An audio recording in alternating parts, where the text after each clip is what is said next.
Secure loan वालों के लिए भगवान बन के आया है।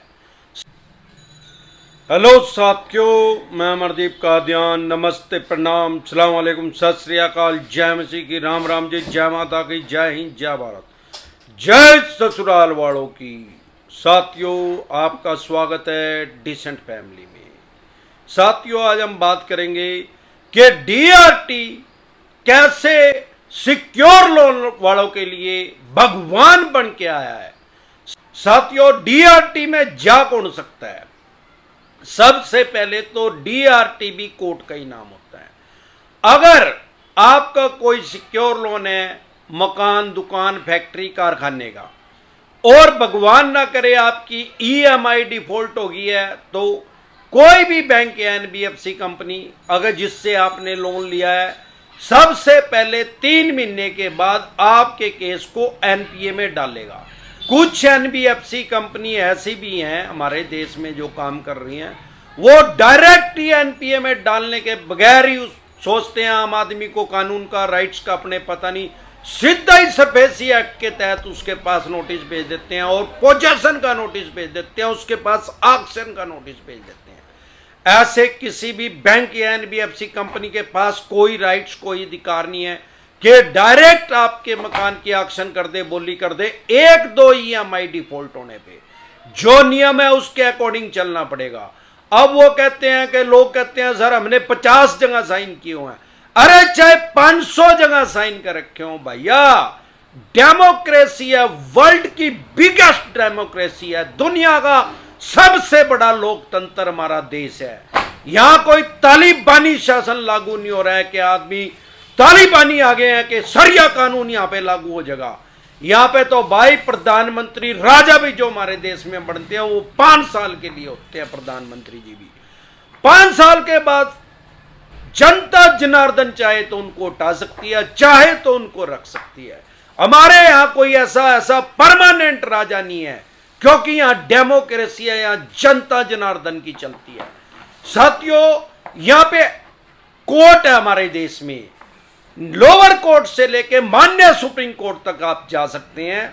आपको अपने राइट्स और अधिकार पता होने चाहिए। ऐसे डायरेक्ट कोई भी बैंक या एनबीएफसी कंपनी आपकी मकान, दुकान, फैक्ट्री, कारखाने की बोली नहीं कर सकती, ऑक्शन नहीं कर सकती, उसको सेल नहीं कर सकती।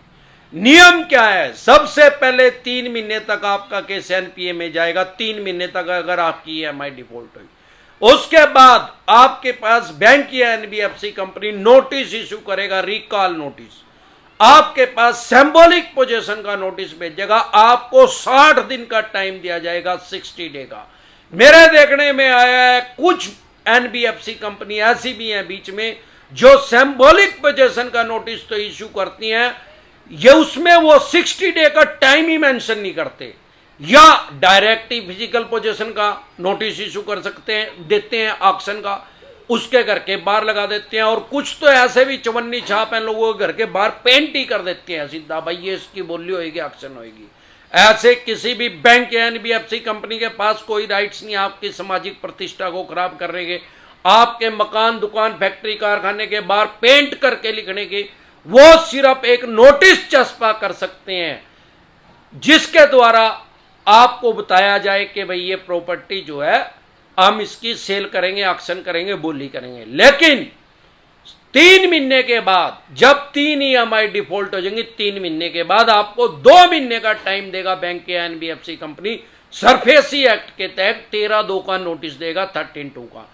भगवान ना करे आपने तब भी पैसे नहीं दिए तो टोटल 5 महीने हो गए, क्योंकि 3 महीने के बाद तो सरफेसी एक्ट लागू हुआ और 2 महीने का उसने टाइम दिया, 60 दिन का 5 महीने हो गए। उसके बाद 1 महीने का टाइम देगा, सरफेसी एक्ट के तहत 13(4) का नोटिस इशू करेगा, 13(4) का।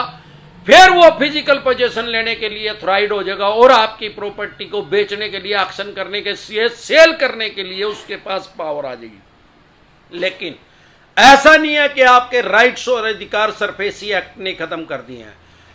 सरफेसी एक्ट के तहत अगर आपके पास 13(2) का नोटिस आ रहा है, आपकी कोई जेन्युइन प्रॉब्लम है, जैसे करोड़ों आदमी कोरोना की वजह से फाइनेंशियल डेथ हो गई है, बिजनेस, व्यापार, काम धंधे लगभग लोगों के 50% चल रहे हैं, सिर्फ हमारे देश में 5% काम ऐसे होंगे बिजनेस के जिनके हैं जो कोरोना की फर्स्ट लहर आने से पहले उतना ही जिनका काम था आज भी उतना चल रहा है, उससे भी ज्यादा हो गया। 95% बिजनेस व्यापार काम धंधे किस्तों पे सांस ले रहे हैं। फर्स्ट कोरोना की लहर आने से पहले जितना उनका बिजनेस व्यापार, जिनकी उनकी इनकम होती थी, जितना उनका प्रॉफिट होता था, आज वो 50% से ज्यादा नहीं है जितना वो उस टाइम 25 मार्च 2020 से पहले पैसा कमा रहे थे। तो स्वाभाविक बात है कि उनकी ईएमआई डिफॉल्ट होगी। और 5% ऐसे आदमी हैं जो कि प्राइवेट जॉब कर रहे हैं, उनको उतनी ही सैलरी मिल रही है। 95% आदमी ऐसे हैं जिनको उतनी सैलरी नहीं मिल पा रही है जितनी पहले मिल रही थी कोरोना से, वो भी 20, 30, 50% पे काम कर रहे हैं। तो स्वाभाविक बात है कि ईएमआई डिफॉल्ट होनी है। अगर आपकी जेन्युइन प्रॉब्लम है, आपको लगता है आपकी समस्या जेन्युइन है, तो आप डीआरटी में जा सकते हैं इनके खिलाफ। यह भी कोर्ट का नाम है। लेकिन यहां पे आप एक समझने योग्य बात है कि अगर आपका लोन 20 लाख या 20 लाख से ज्यादा, 20 लाख या 20 लाख अबव है, तो आप डीआरटी में जा सकते हैं। इसमें एक चीज और समझने योग्य है कि अगर 20 लाख से कम है तो आप माननीय हाई कोर्ट में जा सकते हैं स्टे के लिए। लेकिन बहुत से आदमी हमारे पास कमेंट करते हैं, सर मेरा बिजनेस लोन है, मेरा पर्सनल लोन है, 25 लाख का है, 50 लाख का है, 65 लाख का है। भाई personal loan, business loan, education loan DRT में नहीं जा सकते। अगर सामान्य बोलचाल की भाषा में बताऊं और समझाऊं तो डीआरटी में जा कौन सकता है? जिसके ऊपर सरफेसी एक्ट लागू होता है, जिसके ऊपर सरफेसी एक्ट इंप्लीमेंट होता है, वो आदमी डीआरटी में जा सकता है, बशर्ते कि उसका लोन 20 लाख से ऊपर का हो।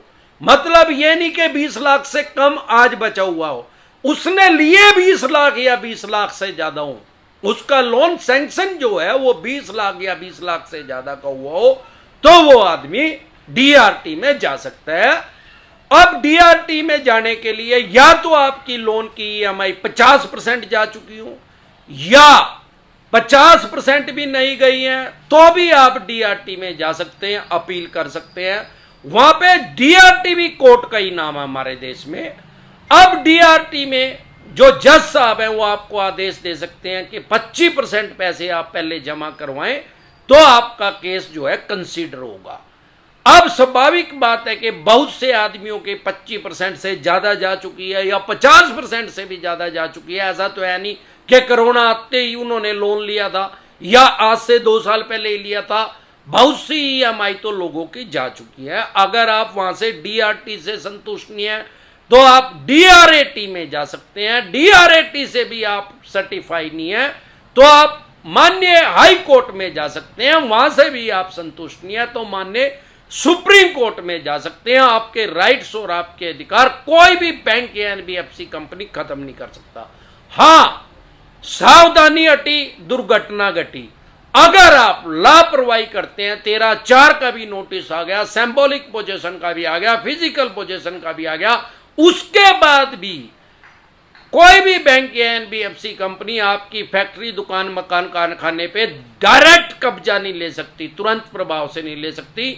हरियाणा, पंजाब में तो डीसी बोलते हैं और दिल्ली या बहुत सी जगह डीएम बोलते हैं, यूपी में भी डीएम बोलते हैं, और आगे साउथ की साइड चले जाएं तो इनको कलेक्टर बोलते हैं।